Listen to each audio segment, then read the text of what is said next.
त्वमेव माता च पिता त्वमेव, त्वमेव बन्धुश्च सखा त्वमेव,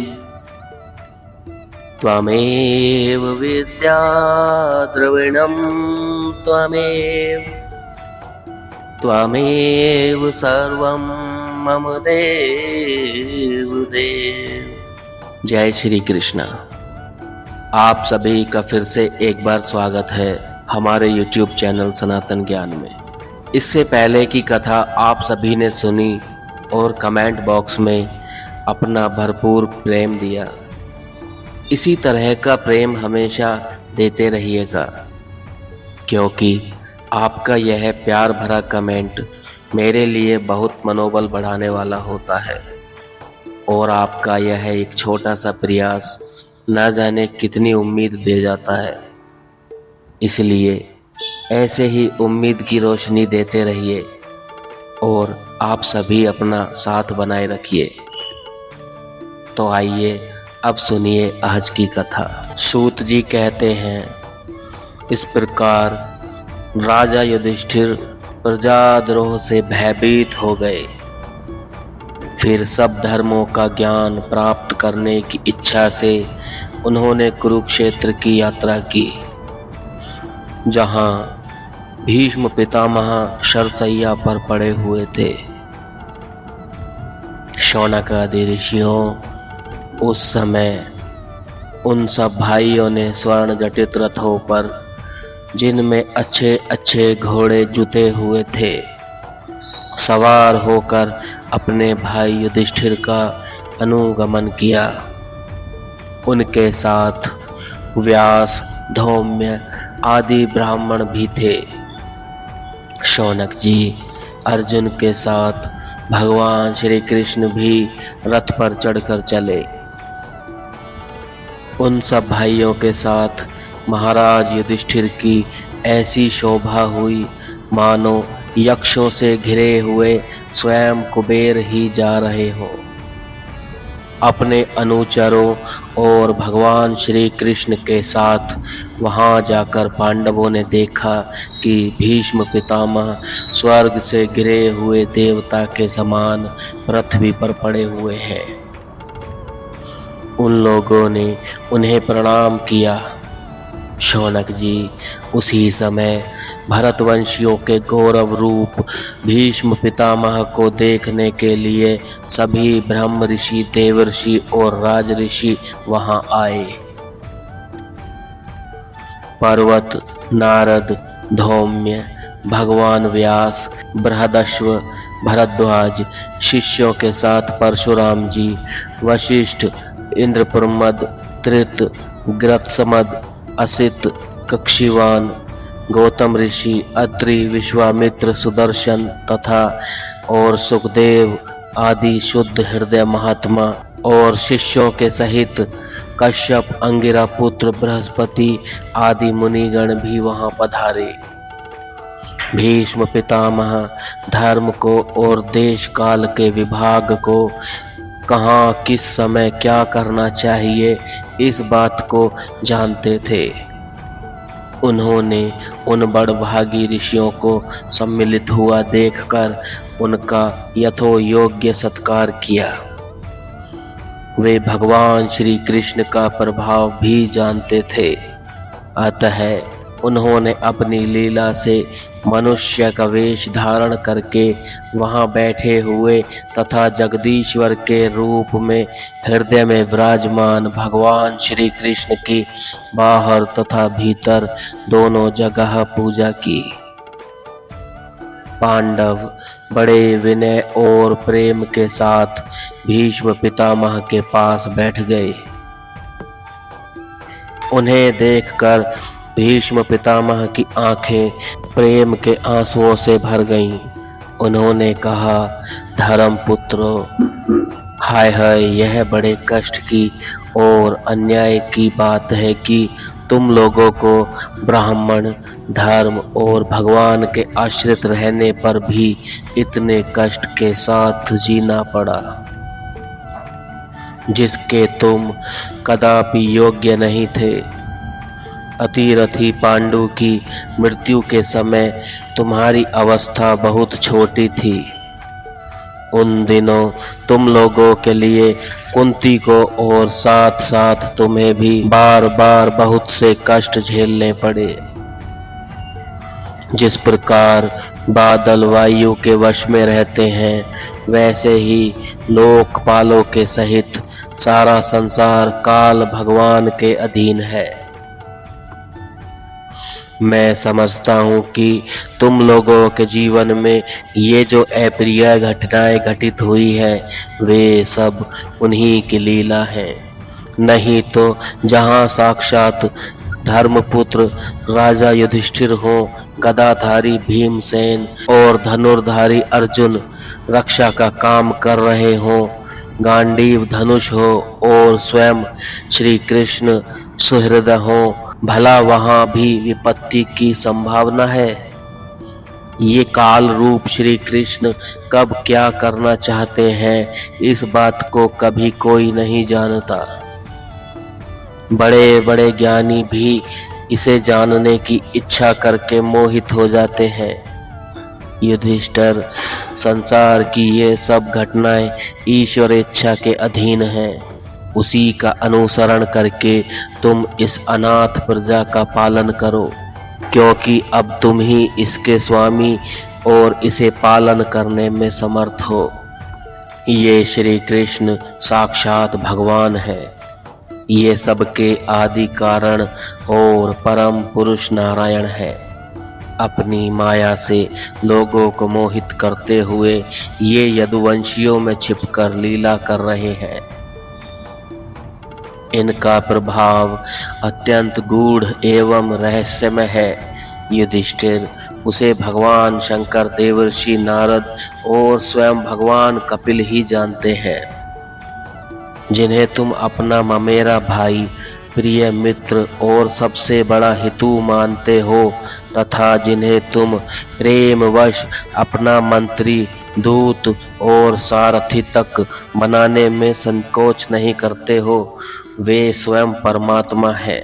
इन सर्वात्मा समदर्शी अद्वितीय अहंकार रहित और निष्पाप परमात्मा में उन ऊंचे नीचे कार्यों के कारण कभी किसी प्रकार की विषमता नहीं होती। युधिष्ठिर, इस प्रकार सर्वत्र सम होने पर भी देखो तो सही वे अपने अनन्य प्रेमी भक्तों पर कितनी कृपा कर रहे हैं। यही कारण है कि ऐसे समय में, जबकि मैं अपने प्राणों का त्याग करने जा रहा हूँ, इन भगवान श्री कृष्ण ने मुझे साक्षात दर्शन दिया है। भगवत परायण योगी पुरुष भक्ति भाव से इनमें अपना मन लगाकर और वाणी से इनके नाम का कीर्तन करते हुए शरीर का त्याग करते हैं और कामनाओं से तथा कर्म के बंधन से छूट जाते हैं। वे ही देव देव भगवान अपने प्रसन्न हास्य और रक्त कमल के समान अरुण नेत्र से, उल्लसित मुख वाले चतुर्भुज रूप से, जिसका और लोगों को केवल ध्यान से दर्शन होता है, तब तक यहीं स्थिर रहकर प्रतीक्षा करें जब तक मैं इस शरीर का त्याग न कर दूं। सूत जी कहते हैं, युधिष्ठिर ने उनकी बात सुनकर शरशैया पर सोए हुए भीष्म पितामह से बहुत से ऋषियों के सामने ही नाना प्रकार के धर्मों के संबंध में अनेकों रहस्य पूछे।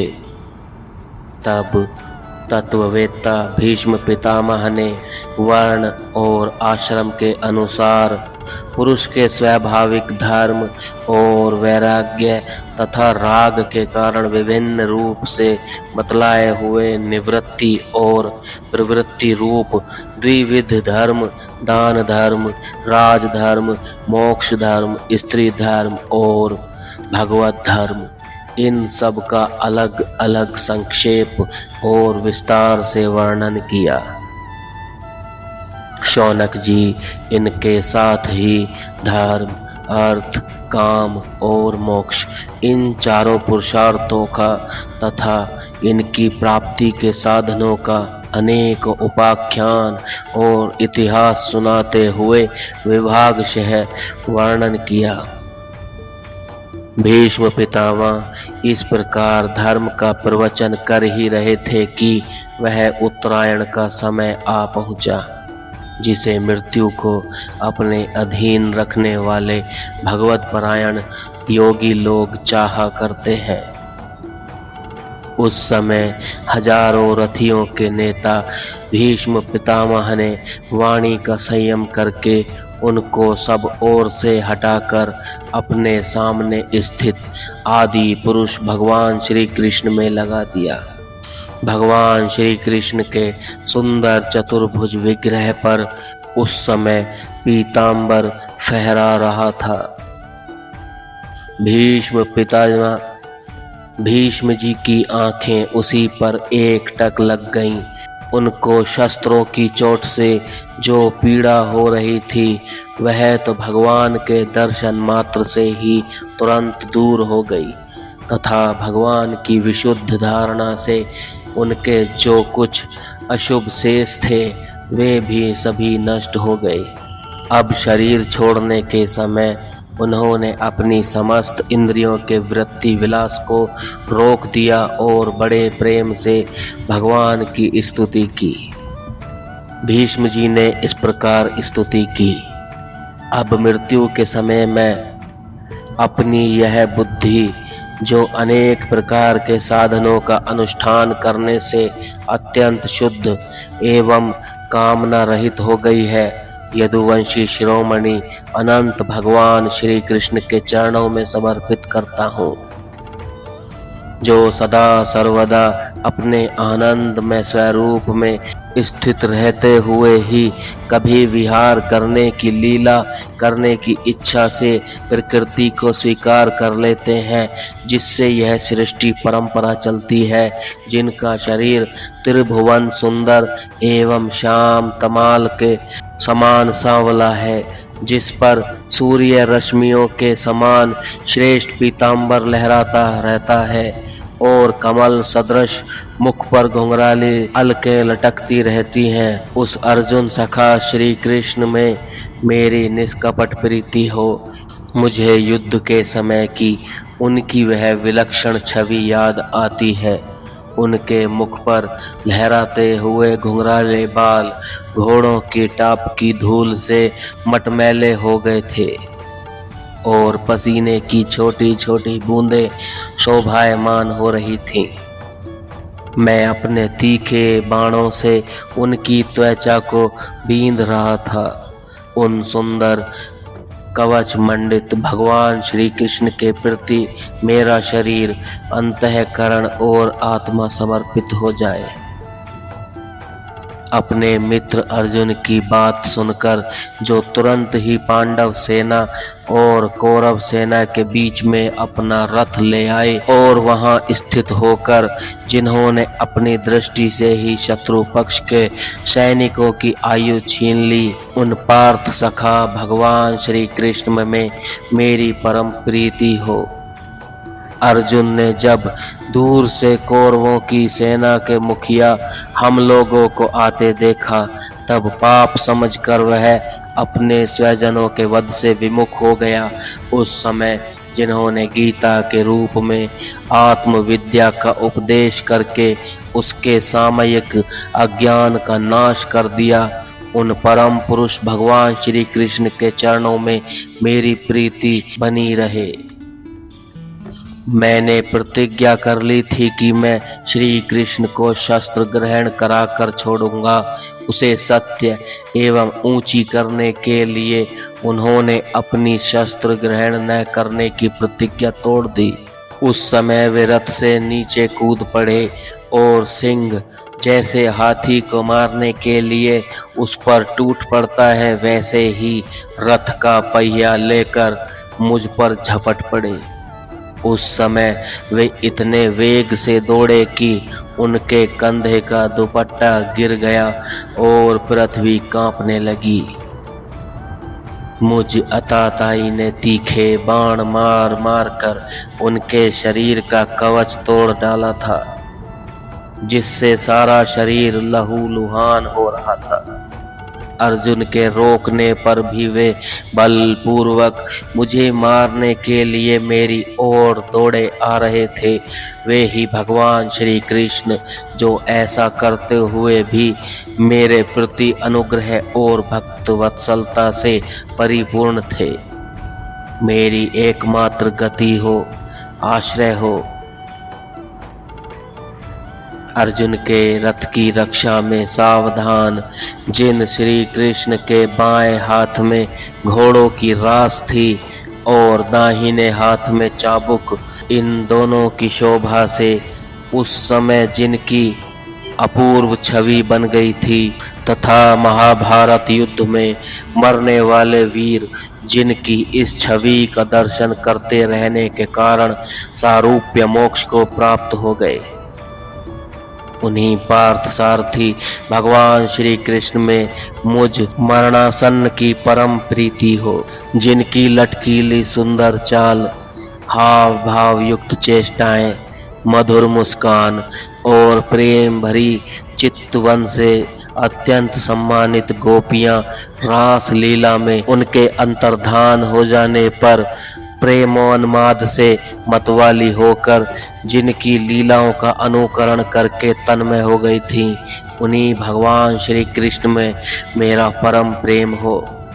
जिस समय युधिष्ठिर का राजसुयज्ञ हो रहा था, मुनियों और बड़े बड़े राजाओं से भरी हुई सभा में सबसे पहले सबकी ओर से इन्हीं सबके दर्शनीय भगवान श्री कृष्ण की मेरी आंखों के सामने पूजा हुई थी। वे ही सबके परमात्मा प्रभु आज इस मृत्यु के समय मेरे सामने खड़े हैं। जैसे एक ही सूर्य अनेक आँखों से अनेक रूपों में दिखते हैं, वैसे ही अजन्मा भगवान श्री कृष्ण अपने ही द्वारा रचित अनेक शरीरधारियों के हृदय में अनेक रूप से जान पड़ते हैं। वास्तव में तो वे एक और सबके हृदय में विराजमान हैं ही। उन्हीं इन भगवान श्री कृष्ण को मैं भेद भ्रम से रहित होकर प्राप्त हो गया हूँ। सूत जी कहते हैं, इस प्रकार भीष्म पितामह ने मन, वाणी और दृष्टि की वृत्तियों से आत्म स्वरूप भगवान श्री कृष्ण में अपने आप को लीन कर दिया। उनके प्राण वहीं विलीन हो गए और वे शांत हो गए। उन्हें अनंत ब्रह्म में लीन जानकर सब लोग वैसे ही चुप हो गए जैसे दिन के बीत जाने पर पक्षियों का कलरव शांत हो जाता है। उस समय देवता और मनुष्य नगारे बजाने लगे। साधु स्वभाव के राजा उनकी प्रशंसा करने लगे और आकाश से पुष्पों की वर्षा होने लगी। शौनक जी, युधिष्ठिर ने उनके मृत शरीर की अंत्येष्टि क्रिया कराई और कुछ समय के लिए वे शोकमग्न हो गए। उस समय मुनियों ने बड़े आनंद से भगवान श्री कृष्ण की उनके रहस्यमय नाम ले लेकर स्तुति की। इसके पश्चात अपने हृदयों को श्री कृष्ण में बनाकर वे अपने अपने आश्रम को लौट गए। तदनंतर भगवान श्री कृष्ण के साथ युधिष्ठिर हस्तिनापुर चले आए। वहां अपने चाचा धृतराष्ट्र और तपस्विनी गांधारी को ढाढ़स बंधाया। फिर धृतराष्ट्र की आज्ञा और भगवान श्री कृष्ण की अनुमति से समर्थ राजा युधिष्ठिर अपने वंश परंपरागत साम्राज्य का धर्म पूर्वक शासन करने लगे। अध्याय समाप्त। आगे की कथा का श्रवण हम अगले अध्याय में करेंगे। तब तक के लिए जय श्री कृष्णा।